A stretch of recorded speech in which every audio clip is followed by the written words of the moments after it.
Hang in there, it that. is! Smylie Kaufman for 61. Wow. I'm Smylie Kaufman, and this is The Smylie Show. Welcome back to another episode of The Smylie Show. I'm Charlie Hulme. He is Smylie Kaufman, and we've got a nice little varied episode for you today. If you hung out with us on Monday for our live stream, we teased a little bit of Ryder Cup talk, and we're going to do that in the middle portion of this episode alongside Kyle Porter of Normal Sport, get his views, his takes on the storylines he's most interested in as we lead up to Captain's Picks on Wednesday, August 27th. So look forward to that. We promised a variety of other things, Smylie. We are going to round up on the Tour Championship at the end of this episode, but here's where we got to start first is with the release of the PGA Tour schedule, and we're going to do that by looking ahead to 2026 with the help of our partners at Ahead. Ahead is a strategic partner for enterprise clients, helping them navigate the path toward digital transformation, much like an expert caddy, reading the course ahead and providing the winning combination of technology and execution. You can learn more about them at ahead.com. So Smylie, let's look ahead. You texted over the schedule this morning. I was trying to do my yarn board of triangulation of figuring what's happening here, what's different. We know that the notable items are there is a new event on the schedule that is a signature event. We're going back to the Blue Monster at Doral. It's the Miami Championship. That is a signature event. There's been some shuffling on that schedule as a result of it. Most notably in terms of the two segments on the calendar, the Vedanta event in Mexico is moving to the fall. The Genesis is going to be back at Riv after the wildfires last year. Truist is, of course, going to be back at Quail after Quail hosted the PGA Championship. And then some schedule stacking to make more sense travel-wise. We're going to do back-to-back events in the Dallas area with the CJ Cup and the Charles Schwab. What stands out to you on this schedule at first glance? Well, I think it's really the April to May is what really jumps out at me. Of course, you got a new event that's happening in Miami at Trump Doral that you mentioned. So that's a cool venue to get back to. So that's one that I think golf fans will be excited to see on TV. But it's a log jam of majors and signature events from the Masters all the way through the PGA Championship. It wouldn't be a good time to be somebody has regular status that doesn't have signature events eligibility. So that would be the area, because if you're a regular guy, the only events you're getting into from the Masters to the PGA would be the Zurich as a team event, which you win that, you get 400 points, not the full 500. And then Myrtle Beach, which is a opposite field event, which will only get you 300 points. So that is a tough part of the calendar for players they're obviously not eligible. And it's a very, very long and busy time of the year for the top players. I think you'll see players become either burn out heading, potentially towards the beginning of summer as we head towards the U.S. Open. I could see guys going on an incredible run during that stretch, but also having a tough back half of the season because they're playing in a bunch of events in a row, being 4 out of 5, actually be 5 out of 6 weeks in a row. You're going to see these guys playing, which is a lot for some players. So that little pocket really jumps out at me. As far as venues go, let's see. I guess the only different one would be Belle Reve is a BMW Championship, but there's no big surprises. You got the added one in Miami that was announced, but nothing that really jumps off the page. It's like, oh my gosh, crazy new schedule. But I just think it's the Dallas thing makes a whole lot of sense that those are back to back. We've been kind of saying that made sense for entirely too long that they weren't going to, right back to back. But I don't know. What about you? Yeah, the other one I forgot to mention as I was looking at it now is that we slid the Rocket from that sort of 4th of July pocket next to the John Deere back behind the 3M Open. So when we come back after the Open, you have 2 weeks prior to the playoff event that the Wyndham Championships become. We do the 3M and the Rocket. It feels like those two should be together anyway. I always get mixed up which one of those events is happening at the same time, and I'm glad they're now bunched together. I think that you make a really interesting point about that section of the schedule and trying to figure out, is this a section of the schedule where I feel bad for Zurich right off the bat, because there's just no way that if you're an elite player, you're going to play all those weeks in a row. You just can't. If you're going Masters to Heritage. Nobody's playing. And I even wonder if some guys are looking at the new event and saying, that course got the nickname the Blue Monster for a reason. Like, I think I'll skip that one to not get beat up, and play. Oh, it's fine. This guy got a top 10 there, man. Well, I mean, listen, top 5 at Eagle Point. There's a lot of places that Smylie Kaufman plays great that not everyone else does. But I guess I'm more so thinking of the emotional burden you take on at the Masters. Then you go to Heritage, which is obviously a shorter course, but that brings some discomfort for certain guys, the types of shots you have to hit, the way you have to kind of plot your way around that place. You can take a break the following week. You can take Zurich off. And then, you could go back-to-back heading into the PGA Championship at Aronimink, which is obviously not going to be easy, of course, either. But going to Quail Hollow, that is, a tried and true stop on the PGA Tour. It's just, it's going to be interesting there. And I wonder, and I'll even pose this back to you, is the PGA Tour in a place where they can afford to do something like that run because of the way they've reshaped cards and reformatted, on the reshuffles where it's 100 cards instead of 125, and then you're bringing in the DP World Tour guys and the Korn Ferry Tour graduates. Like, do we think the outcry about missing out on a lot of those events is going to be less because there are less guys that have cards that can get into those events? I think the whole system is not correct. Signature events, I think, are too little amount of players. I think if you make the playoffs, you make the top 70, I think you should be getting into signature events. If the fields are already at 70, I have no problem with adding 30 more guys and getting it to 100. If you keep your card at the end of the year, it just seems like, why not? I just have no problem with the signature events being more. I like the storylines a lot, but you can make an argument that maybe it's made a difference in the ratings this year. When you look at, when you turn on the TV and you look at the leaderboard, that it's a leaderboard you recognize, but it's just not quite as friendly to the entire tour. So definitely an argument to be made there is, of course, there's plenty of signature events even before the Masters that you have to, concern yourself with the Florida Swing, with Bay Hill and the Players Championship. And then, of course, Pebble Beach and Genesis on the West Coast Swing. So you don't get to play enough golf to play yourself into rhythm. It seems that, you better play good when you get the opportunity, or you might have to wait 2 or 3 more weeks until your next bat. Yeah, and also that's another schedule change. They flipped WM Phoenix Open and the AT&T Pro-Am, flipped weeks there. So the West Coast Swing, you're kind of ping-ponging back and forth between California and Arizona there to get started. And I wonder, too, looking at the back half of the schedule, if part of the reason why they throw in 2 events as a buffer before Wyndham is to give the premium players who have been grinding all year long an extended period of time off. You could take off, theoretically, if you're in Rory McIlroy's position this year, you could take off 3 events in a row and then feel like you could come back and play Memphis if you wanted to then play into the fall. And of course, Rory was also factoring in the fact that he has to go abroad and play a bunch of DP World Tour events in a row in the fall there. And that's part of the reason why he took off the FedEx St. Jude this year. I'm curious. Let's talk sweat factor, Smylie. St. Louis, better or worse than Baltimore? I think St. Louis strikes me as pretty swampy that time of the year still. It's probably gonna be hot. It's probably gonna be hot. Can we please? I mean, Denver last year. How good was Denver last year?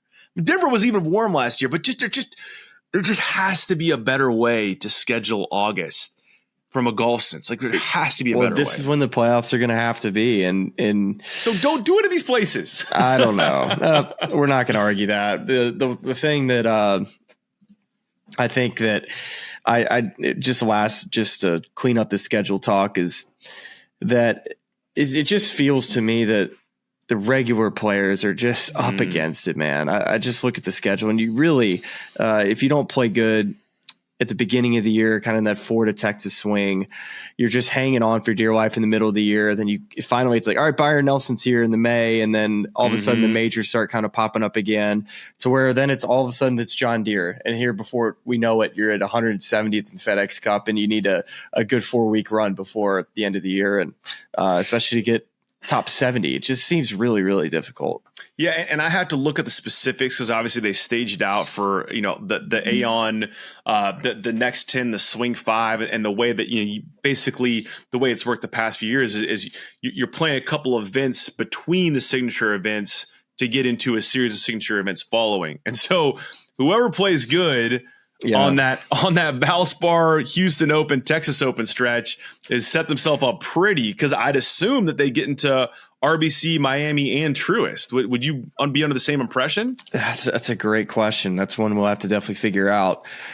The one thing that I'd heard from the PGA Tour as far as just operating PGA Tour events, as far as field size, there's a number that if it gets above, let's say 78's the number that's, hey, we can run twosomes, 78 players, but we can't do much more than that. Or we're going to have to be in threesomes. That seems to be the criteria that they try to keep it underneath right now to make it feel more elevated, especially for the players, the fans, just the overall pace of play, getting the guys around, not having to do split tees. So that whole element makes a lot of sense. But if you were to add, let's say, to get to 100 guys, that's where you have to start going off split tees and probably threesomes as well, of course.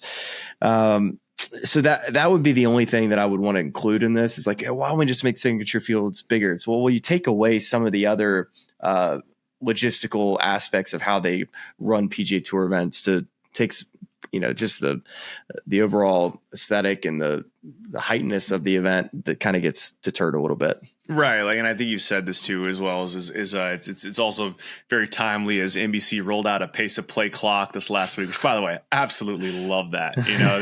We're trying to get creative about how to solve the pace of play issue, and broadcaster pressure is one. It's a great way to, have people talking about it. But to your point there, it's like a lot easier to hide as a slow player in a 3 than it is in a 2. And so I think that's something that keeps players happy that have made their way into those events. Well, I sure do. I like covering twosomes more than threesomes. Other than that, I mean, not in love with the signature stuff. The only thing I'll add from a network standpoint is NBC normally covers the first 2 events, like on for an hour or 2 at Kapalua and Sony. And it looks like this year that's just going to be on Golf Channel.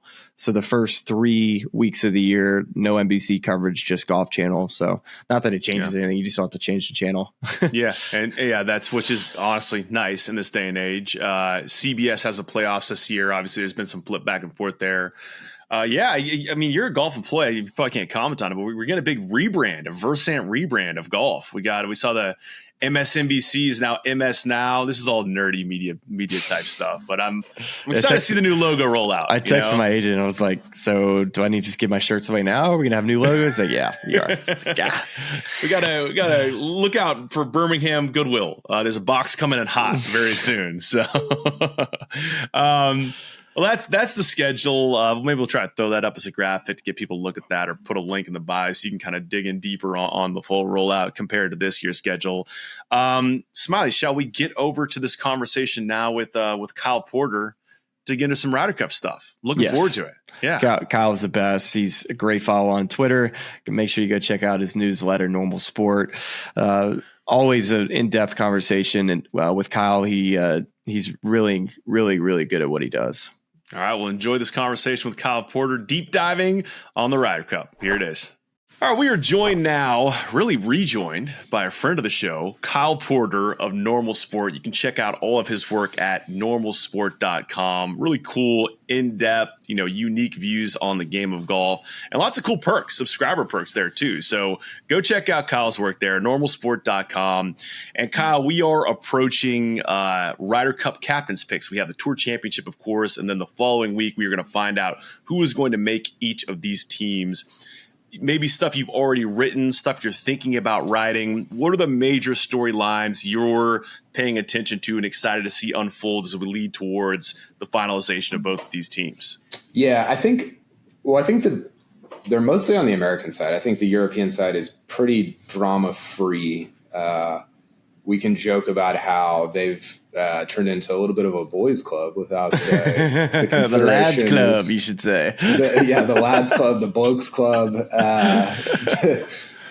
without some of the consideration of some of the guys that are playing pretty well on that side. But I think the two main ones are obviously Keegan Bradley, whether will he or won't he pick himself. And, Shane Ryan has written about this, but it's like the worst territory that we're in. Like, he's playing well enough to consider it, but not well enough that it's obvious. And it's kind of a mess. And then, I think the other one is, are these guys that we've always considered like automatic stalwarts, like they're going to be Ryder Cuppers for a long time, are we sure they're on the team? And I think, you look at Cantlay, Morikawa, guys like that, where it's like, they're not playing great, but also like I kind of trust Cantlay a lot after what he did in Rome.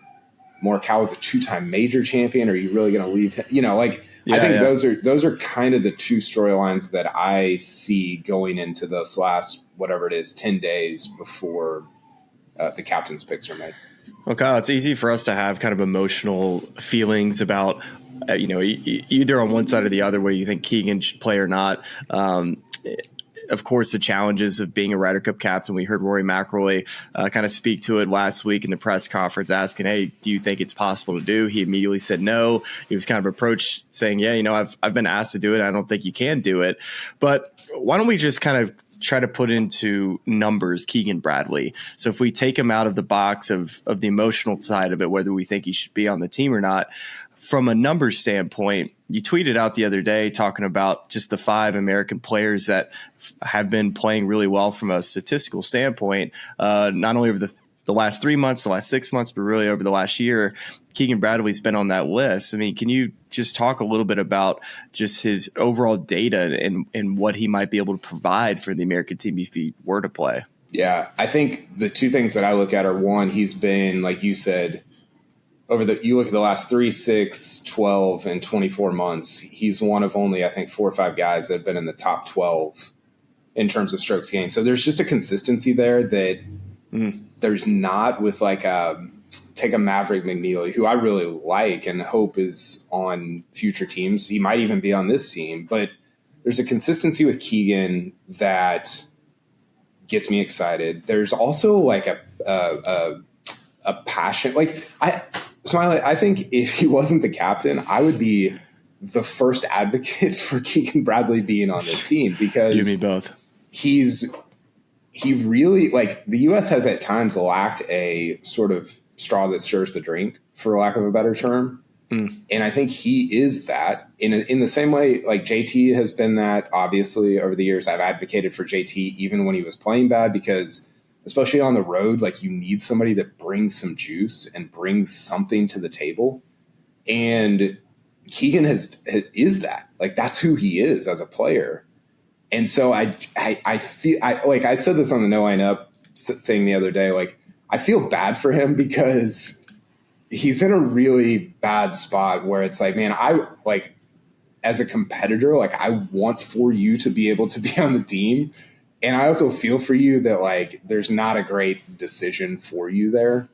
I think if you're looking even more micro, he's a really good driver, and Bethpage is a golf course that you need to be in good positions off the tee, obviously. And yeah, so I think I've arrived at a point where if he picks himself, I'm okay with that. And I think that he's gotten enough fans on board that people will be legitimately fired up if he comes out on Friday morning as one of the first 4 matches. That will be a real thing for the U.S. side, in a way that I think maybe negates some of what you possibly lose with him maybe not having as much attention to detail on the captain's side. Is there a tipping point for you, Kyle, on number of rookies you're willing to take? Obviously, in Rome, we saw on the qualification side, Wyndham Clark and Brian Harman qualifying via their major championship wins. If you're looking at this year's team, you have J.J. Spaun and Russell Henley. Russell, of course, played in the President's Cup last fall, successfully partnered with Scotty Scheffler, but very different atmosphere there than it will be at Bethpage Black for a Ryder Cup. For you, if you're looking at the remaining 6 picks, are there guys that you like, but you're saying, if you're betting in 2 guys for the first-ish time, I have to take less of these other guys to make sure I have experience in the latter half of that team? It's a good question. I don't really think so. I don't get super wound up about. I mean, you guys know, like all these guys are so freaking good, and they haven't. Yeah, like Mav McNeely's not played in a Ryder Cup. I keep picking his name because he's an obvious like kind of on that edge. Been playing good golf for all year, really, but. Like he's not. It's not like he just is like fresh out of Stanford. Like he's played in Ryder Cups. He's played in a lot of major championships. Like I think it's different if you're like a Ludwig in 2023, where you might be like if that team was like rife with rookies, you'd be like, I don't know. But they were just able to absorb him very easily with Rory and Rahm and like Rose and all the guys that they had that have played in a million Ryder Cups. So I don't know that there's anybody, unless you want to go as deep as Jackson Coyven on the U.S. side, which I don't think you do. Maybe he's been playing. What about Miles Russell? Any consideration? He's not playing the Walker Cup, so maybe we get him on this team. Well, I think just trying to figure out a way. I don't know that he's old enough to be a PGA of America member, so I don't know if he can even qualify for the Ryder Cup. But yeah, I don't think specifically with the group of rookies that the U.S. is looking at that there's a ton of angst on my part with who they could pick. Is there a player, though, that instills some confidence from you from a rookie standpoint that you think that you just believe will be able to stand in front of those crowds and absorb, what the Ryder Cup is? And that's the most difficult challenge for rookies is standing up there and not being afraid to fail in that atmosphere. Is there a rookie that you think could kind of answer the bell there? I think Ben Griffin's going to be awesome if he's on the team. And I don't know if he will be. I think he should be. I think he's played well enough this year to do that. I think that he's been good at the last couple majors. He was really good at the U.S. Open at Oakmont.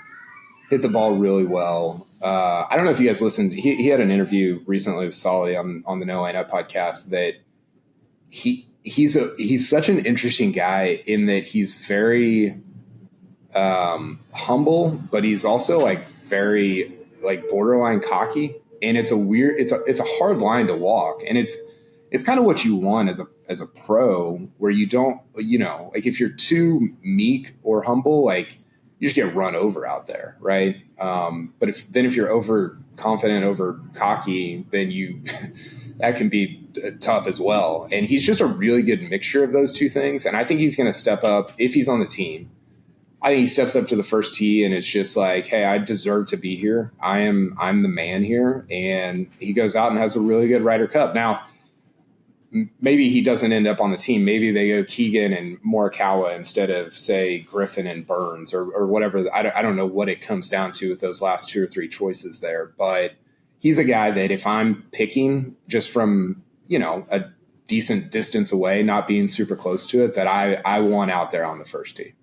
It's so interesting. I talked to UNC's head coach, Andrew DiBattista, after Griffin's first tour win about that sort of not rubbing in your face cockiness, but just I know I can beat any of these guys at any, whether we're playing a match or we're playing a chipping game or playing a putting game. Like he just had that sort of feel every stage of his game, and you're seeing it play out at this level and exactly the type of rookie you want on that stage at Bethpage Black.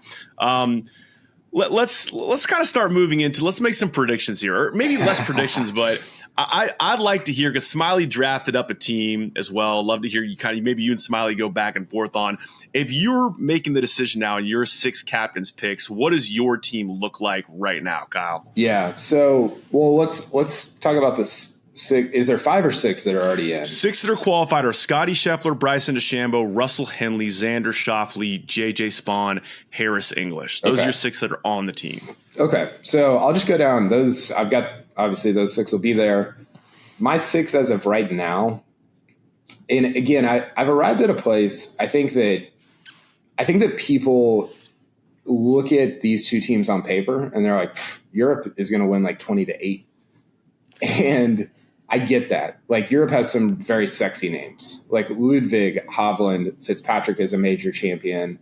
All these guys, Lowry is like a big name, but they're not playing as well as some of the lesser name Americans. And I think that's a really important thing to remember. Like JJ Spawn has had a much, much, much better year than Shane Lowry, right? It's kind of like how the European team crept up on the Americans heading into Rome. Yeah. Right? Like in a lot of ways where after Whistling Straits, it's like this thing's going to be a walkover, and just that steady build towards it's interesting. Yeah, it is interesting. And I hope that people don't bypass, especially American fans. I think you get people who don't, like, I've got friends that like maybe they pay attention to the Masters and like maybe the US Open, and then they'll watch the Ryder Cup. They're going to be like, who the hell is Ben Griffin?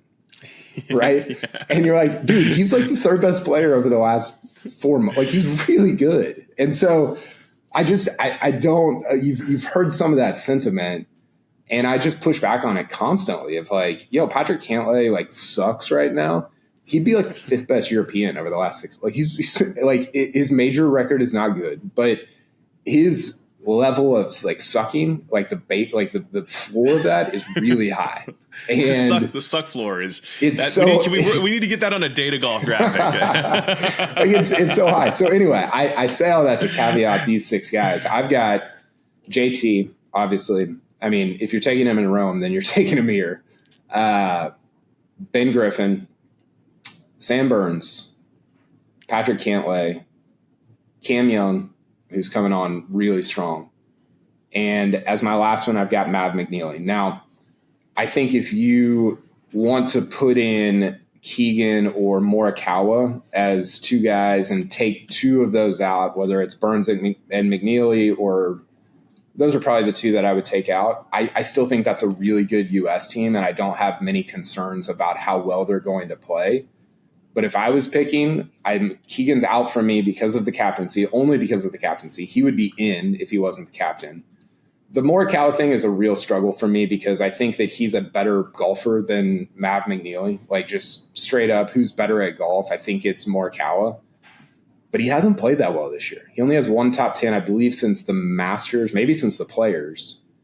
And McNeely has some juice there that I worry about driver, but he's got some juice that I'm really excited about if he makes it. I don't think he will. I think they will end up going Morikawa.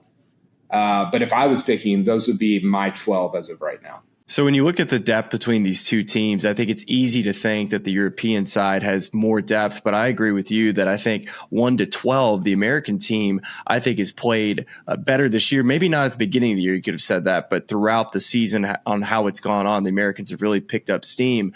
But my biggest question is I like the top of the European team much more than I like the top of the United States team, where Scotty Scheffler is going to bring it. He's going to be your number 1 guy, but he can't play every single match.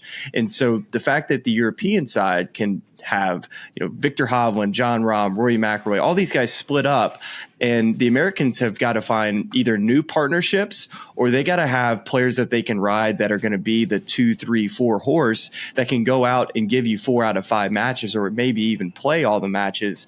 And right now, when you look at it, you think maybe Bryson could be that guy, but if he loses his first 2 matches, what kind of confidence is Keegan going to have in Bryson? And then you look at the rest of the list. Xander hasn't had a great year.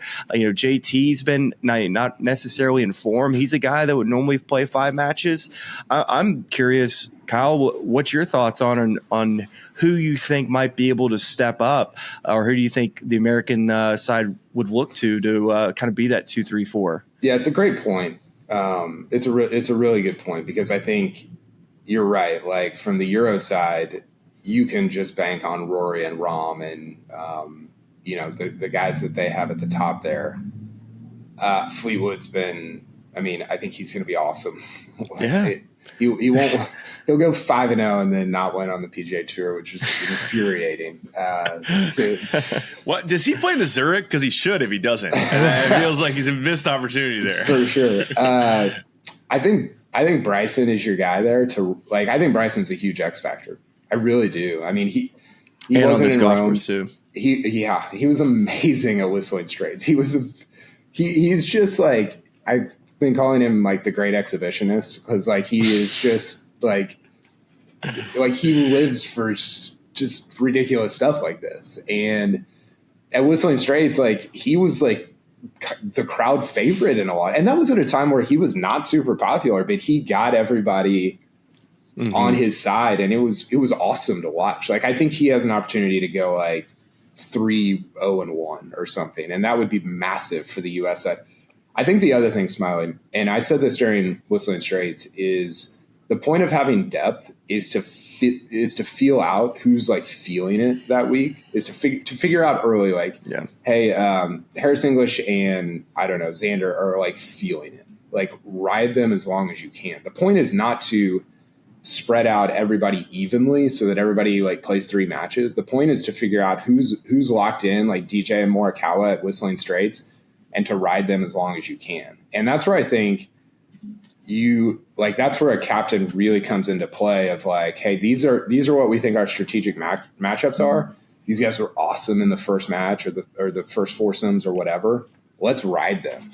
And that's a hard thing because you can't really plan. I mean, you can plan for it, but you have to make some very spur of the moment decisions that affect like how we talk about this stuff for the next 3 years. And so that's like a non-answer, but I think I'm interested to see. They've got a lot of optionality in terms of like who the pairings are. I think Scotty and Russell Henley will probably be together after how well they played at the President's Cup.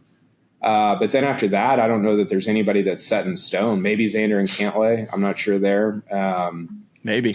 But yeah, then figure out who's hot and ride them. And that's where you get, I think that's where you take advantage of your depth over what I think is a little bit of a, like you said, like a just not weak European bottom, but like not playing as well as the bottom of the U.S. side. On that European side, Smylie mentioned earlier the lads club, so to speak, where we're at, trying to figure out, because really we're having a conversation about who is player 12, right? Is it, Harry Hall, who's been excluded to date, and all these the fittings, and is it my guy, our guy, Aaron Rye? We are a couple Rye guys here on this podcast, or is it just is it a pick your favorite Højgaard brother type situation? Where do you land on that? And Charlie, and one other thing I want to add to this too, before he answers this, is it going to matter? Will that 11 and 12 man for the European team really even get much run? Yeah, I think probably not. I mean, that's the thing, right? Like, we spend so much time debating who is it McNeely, is it Griffin, is it Keegan, and it's like it doesn't really matter if Scotty and Bryson don't play well, But we spend so little time talking about like what's Bryson going to do until the week of, and I think the same is mostly like if Rahm and Rory don't play well, it doesn't matter. Rasmus is not going to like go 4-0-1 and save the European team. I think one thing that's interesting, I was talking to Jamie Weir about this week.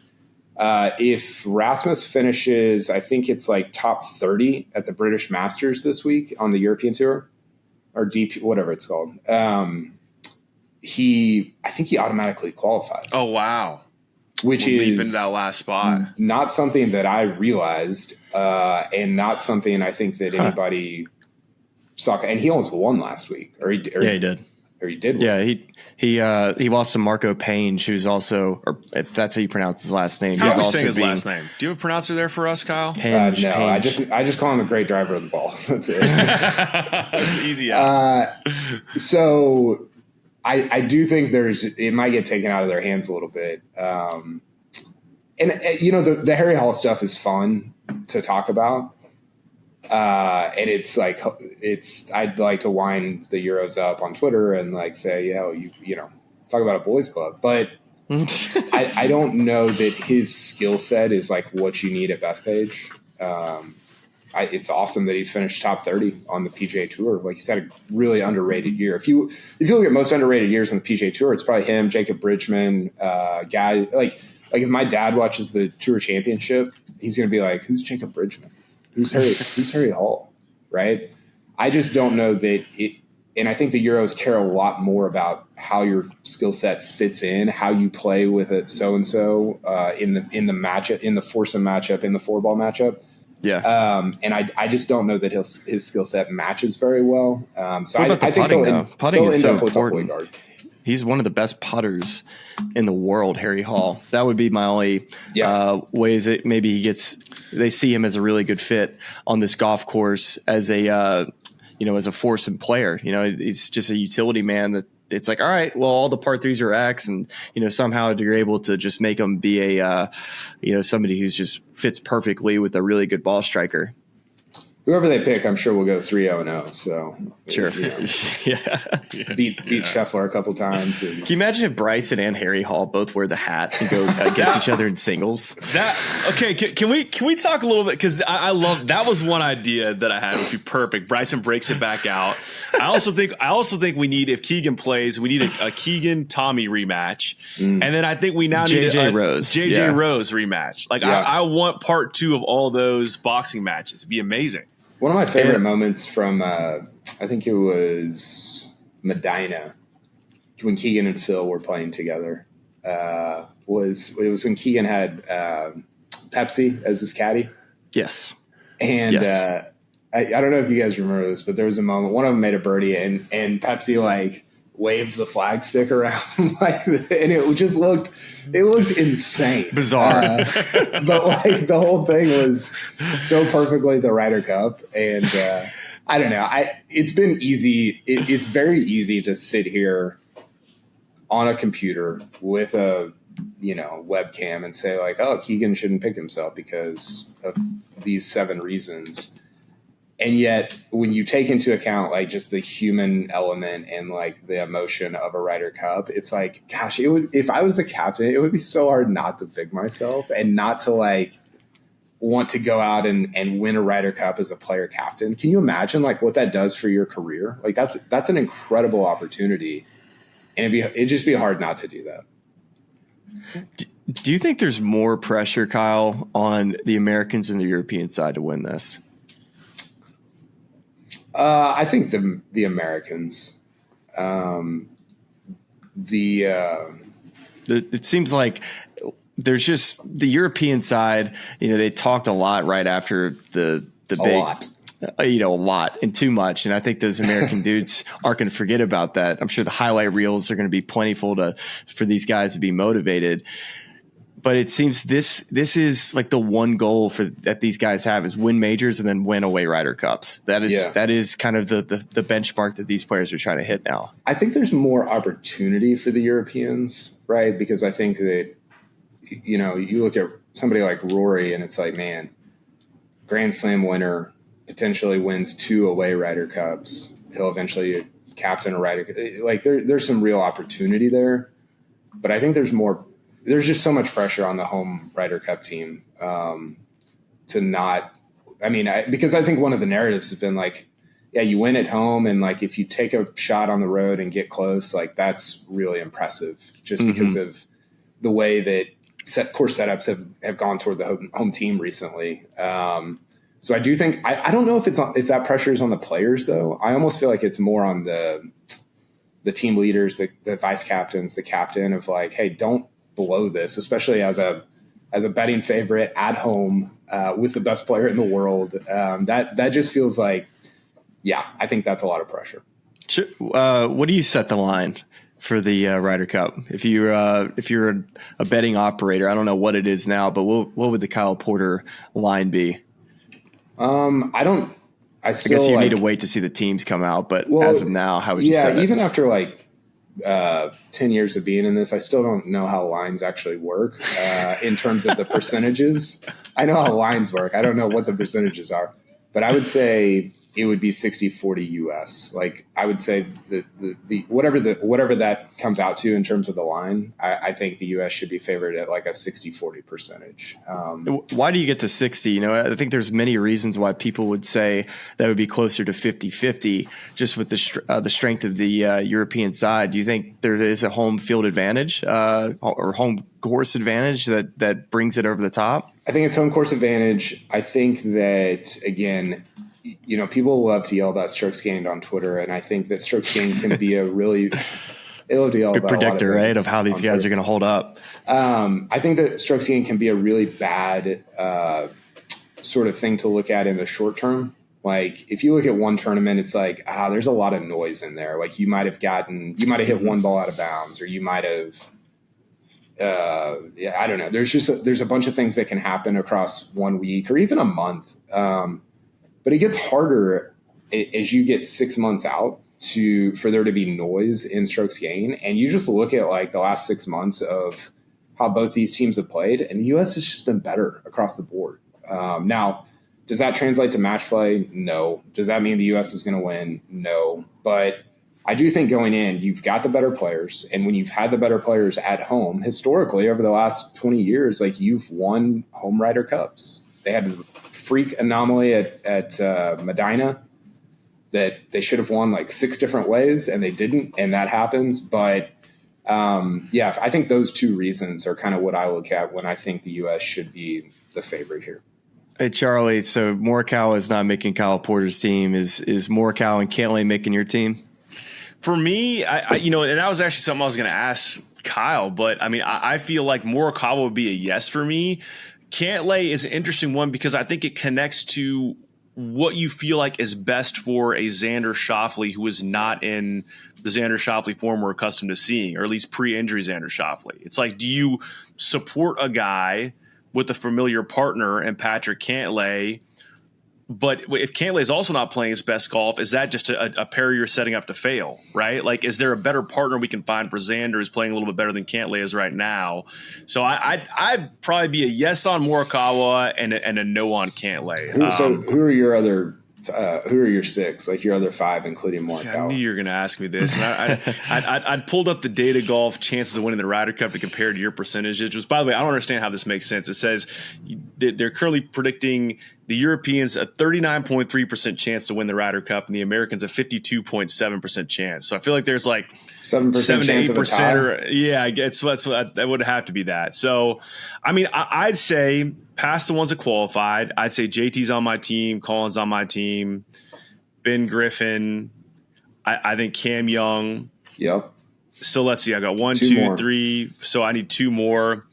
I want to see Keegan play. Okay. I think for all the reasons you're listing, it's the emotional lift of playing in front of that crowd, a player that resonates so strongly with the American fan base. I mean, every tournament we've been at, every major we've been at, the USA chants follow him around. Yeah. Like I know it's going to be a difficult thing, but I'd say Keegan's on that team. And then it's a decision really between Matt McNeely, Patrick Cantlay, and Sam Burns. And I mean, yeah, that's tough. I'd probably go. It's a hard team to figure out, man. That's a hard team to figure out. Maybe I would go Cantlay just based on experience, and because Sam Burns has been the victim of all of a sudden we found a pairing for Scotty Scheffler and Russell Henley, so you're a little bit more expendable than you would be. But it's hard to do Maverick McNeely like that. So I think Burns is so interesting. Smylie can probably speak to this, but he was like his pedigree growing up was like extraordinary, right? And I think it's just so easy to almost write him off as like, Scotty's like buddy that he like practices with. And it's like, Sam Burns is freaking good, right? Yes. And like, he could have won the USO. Like he's, I don't know. Like he's had an interesting career because he hasn't been as good at majors as I maybe would have thought. But man, he is just, I believe in pedigree. I think he's a kind of an underrated player. So I guess all that to say, like, I don't know that you can go wrong with any of those last three choices that you listed. I think the U.S. is going to be really strong no matter which of those you go. How good was Sam Burns growing up, Smylie? Incredible. He's, I think, a very underrated player like you're talking about, but he's one of the best putters in the world, but he's the ultimate competitor too. Yeah. I know Scotty Scheffler's in this like category way above everybody else, but I've spent plenty of time around this guy. Sam Burns might be your best friend, but if you're playing him in match play, he's going to want to take you down. And and literally bury you underneath the ground. That's like the attitude that he approaches match play with, which is very similar to how Keegan approaches it, which I think matches up with the captain. Yeah. So I think if Sam Burns being in the room last year with Keegan and seeing the attitude he brings to these matches, I think is the attitude you need going into a Ryder Cup. He's got experience. I think Burns is going to make the team. It's just hard for me to figure out because is Cam Young, like, is his data good enough? I made the point that sure he's looks like he's figured it out over the last 2 or 3 months or so. But before, in the beginning of the year, the numbers were really, really poor for him. Like the ball striking wasn't great. Is this like a pop putting year? Like, is the putting going to hold up in Ryder Cup? Because it sure wasn't there the last couple of years. So it's the Cam Young one is a really big question mark to me. I could see why people right now are like, how do you leave him off the team? It's like, well, which one are you going to get? Are you going to get the Cam Young who's been playing really well lately? Or is he going to kind of regress to the mean a little bit with the putter, and then is the ball striking going to hold up? So I have big question marks on whether Cam Young will be on the team. Morikawa and Cantlay, I think, are just, gosh, that is going to be so difficult to call one of those guys and tell them they're not on the team. But I think you can make a case that one of them doesn't make the team. And that to me is the huge storyline going into the picks next week, is whether one of those guys will be left off the team. Yeah. Yeah. I mean, the Cam Young thing is a little bit like the Chris Goddard thing, right? Where he pops up and you're like, wait, should this guy be on the team? And you start looking at the rest of his numbers and his finishes, and you're like, do I trust like these 2 sort of random weeks in July in Scotland when the Ryder Cup is in September in New York? Like, does that make it?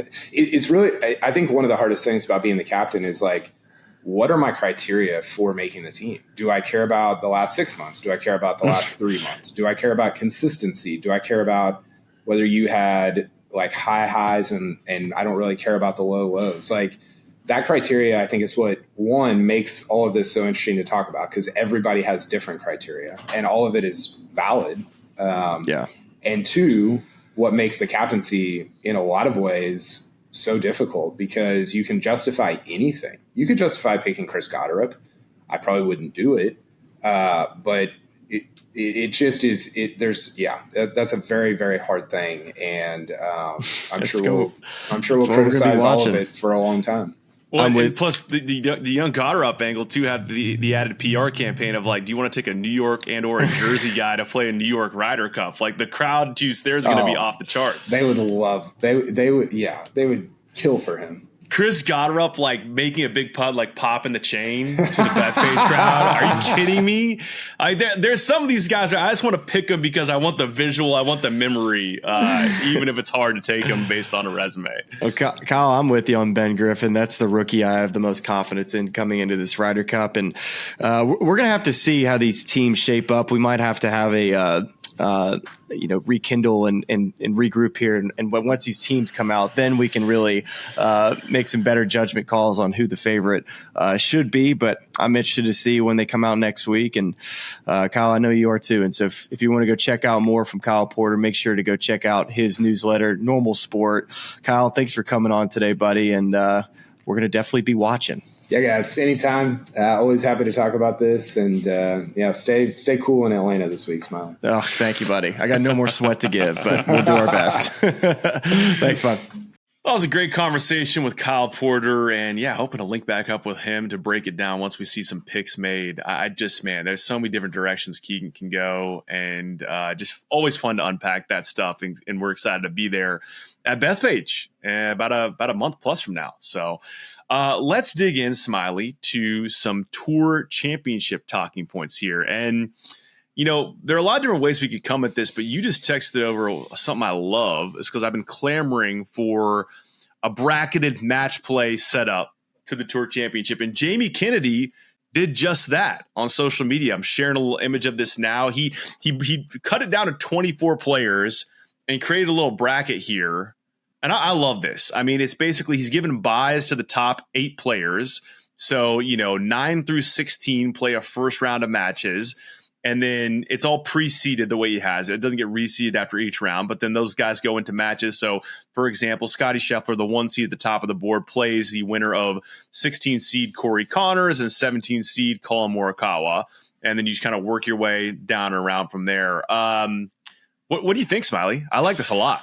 I do and I don't. I personally would like to see some version of this. Whether this is the right one, I don't know. They've actually talked about going less than 30 players for the Tour Championship.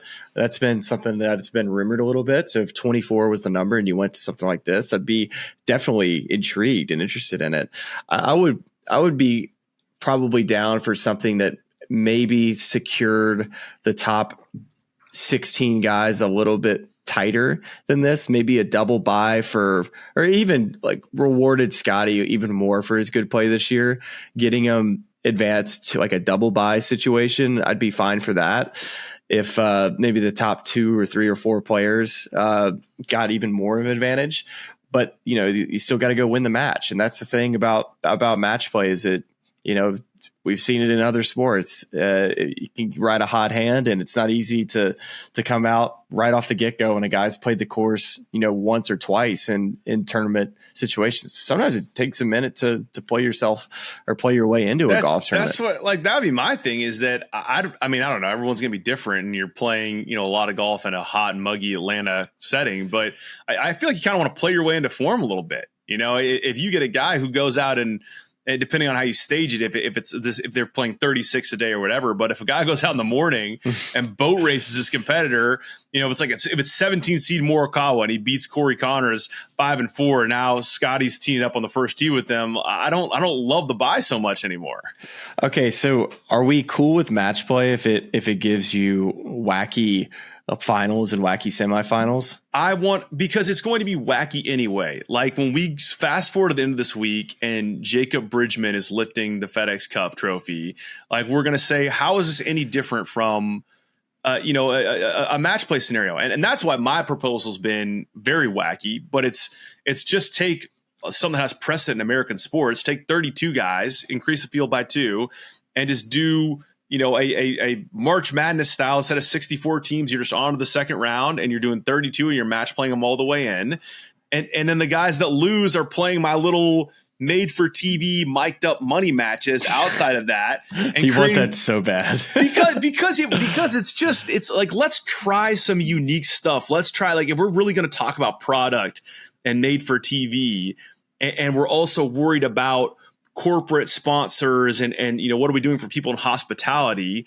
Like, let's create another entertainment product that it is wacky. It's very wacky. I'll be the first to admit that, but it's trying something that's different while also keeping some semblance of a match play structure and letting guys play their way in to a final, and while not getting down to Sunday and there's only one match on the course you can follow. So, but I like this. This is something, right?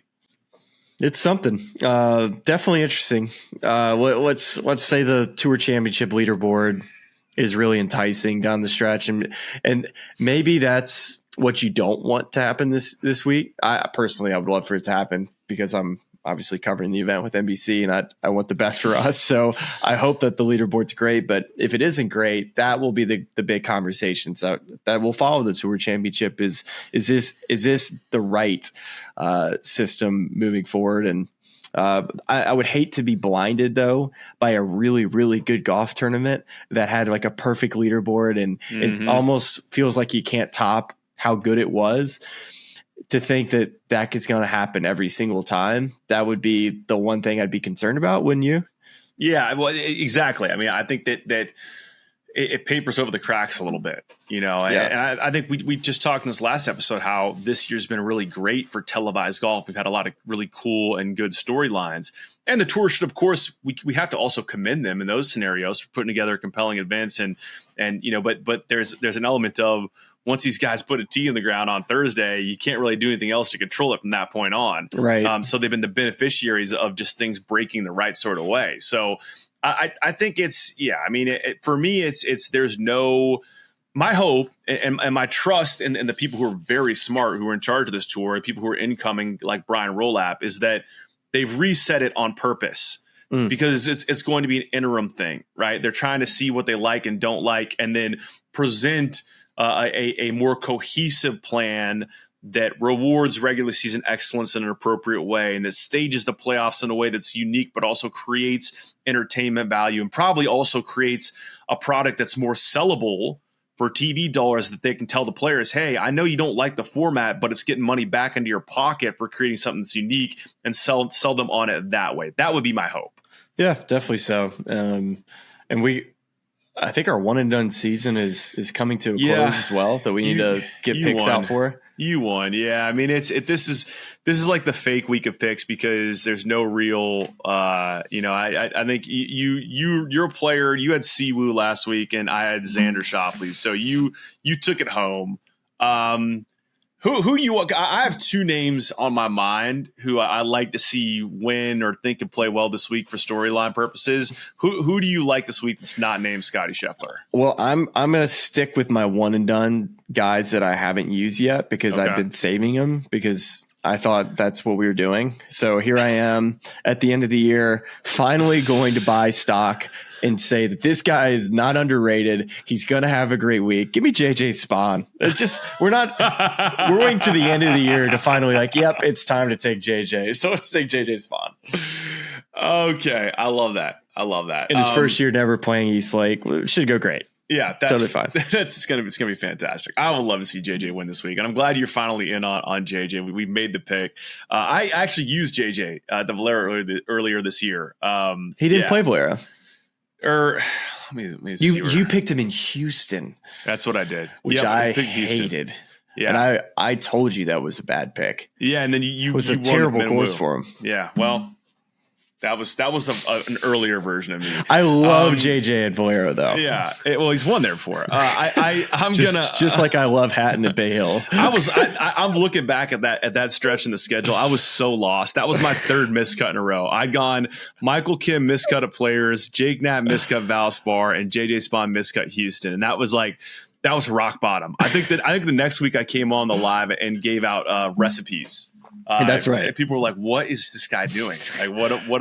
We did lose viewership for about a month after that, because people were like, "Okay." we lost contain a little bit. We got it back. I'm just going to suggest two guys that I've already used this year, but just that I want to see one of these two guys win. It'd be such a good storyline. One is how good would it be if Tommy Fleetwood finally got his first tour win at the Tour Championship after two near misses this year?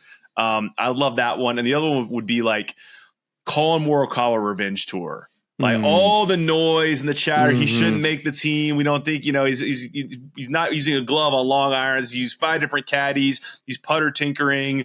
And this is where he should have won last year if the format was being played like it is this year, but didn't. So Colin Morikawa gets it back together, builds some confidence, easy pick. For the Ryder Cup team the following Wednesday. Those are my two guys that I just like to see get it done. Well, there you have it. This was our last episode prior to ever. Prior to the last event of the year. It's gone by quickly. That's crazy. I'm going to be back here Sunday night. Actually at a pretty decent hour, thinking about when the Tour Championship is going to finish up, which I think is 6. If I'm not mistaken, which means I might be in the car by 5:45, which puts me home at a pretty decent hour for us to get a little recorded Sunday night. I mean, we could even let's see how late it is. A little late night Sunday night live. The people seem to like it. Yeah, let's just let us know. Yeah, just send us some notes on social if you guys are down for what do you think? How long does it take for you to drive from Atlanta to Birmingham? 2 hours? 2:20. Yeah, 2:20. So if you get home, I get an hour back. If you 5:45, that's right. Oh, dude, now my head's gonna break because it's 5:45, but it's 6. Is it 6? No, it's 5:45 Eastern, so it's 4:45. I'll probably be in the car by 6. Let's call say it that. 6 Eastern. So we could do an 8:30, 8:45 Eastern live stream. Is what you're telling me? Potentially. That is factoring in that I'll grab some dinner. So probably a little bit later than that. So maybe Wendy's, closer to 8:45. Wendy's drive-through. See you there. That is to say that we don't have a 5-hole playoff. Please. Please no 5-hole playoff. Please no 5-hole playoff. Okay. Well, that feels like a good little preview of the Tour Championship. Hope you enjoyed a little schedule talk, a little Ryder Cup talk, a little Tour Championship talk. And yeah, I guess we'll see you maybe Sunday night live. That's right. Very Time well will could. tell. If not, it'll be in your feed Monday morning. That is correct. We'll talk to you then. Thanks always for watching and listening. I listen to this podcast. It's really cool. And all of our First lovely time. fans and subscribers, but make sure you like and subscribe. It's cool to see what you guys are doing. I know golf fans appreciate it, but we do too, so please keep it up. For all the good people of YouTube, like and subscribe. You guys have some good takes, so I'm happy to come on and shoot the